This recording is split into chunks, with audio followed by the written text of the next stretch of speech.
My name is Audrey, and I'm here today to follow the challenge of what is something that we can be doing to improve our world. I used to work with kids, and I really feel like kids are the future in so many ways. And I had the realization at one point while I was working with a summer camp that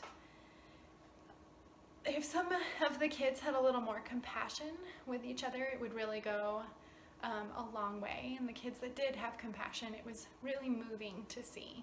And I've kind of carried that thought forward in my life of compassion is really a solution to so many things.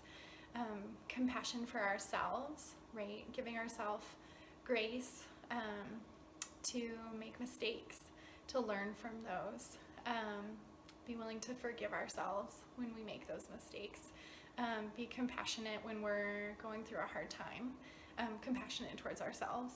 And I think that that's really important, especially right now where all of us are experiencing different levels of challenge in our lives.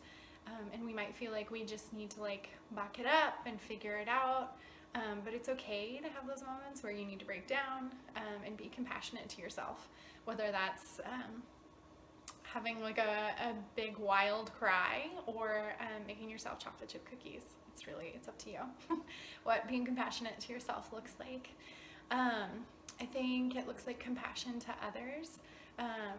Very rarely do we understand completely where someone else is coming from, but if we're willing to listen and hear where they're at, that can really allow us to be compassionate to their background, to the level of education that they're coming into a situation with, to the opinions that they have that may be informed by life circumstances, right, that we just really can't understand unless we're willing to sit down and listen to our story.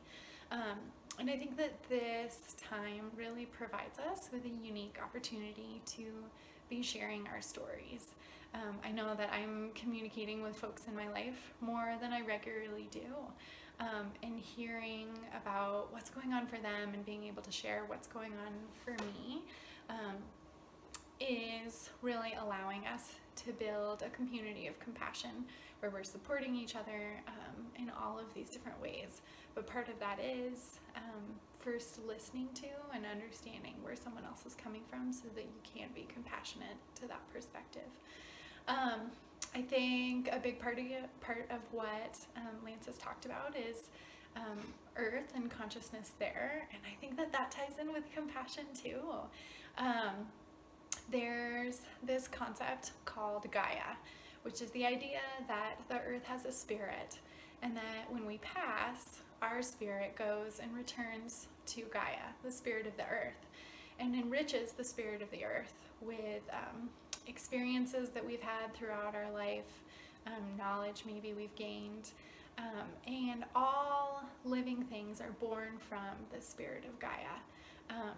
And so I think as we're following our day-to-day lives and we're thinking about how we're interacting with the environment, the steps that we're taking to treat the earth compassionately, that equates into environmental preservation, right?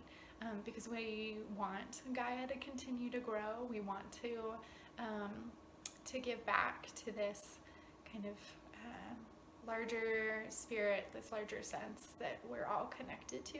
Our life force depends on the world that we live on, and so it doesn't seem too far-stretched that we would want to be compassionate to that thing that gives us life, gives us a space to be, at least as we understand it right now. So I know it's not a tangible thing, right? But I'm a big picture person, and so I feel like compassion is really just what I had to contribute to this conversation, and I appreciate you being willing to listen to that. If you have your own thoughts around what you do, what you could be doing, whatever that looks like, we'd love to hear them. Thanks so much for your time.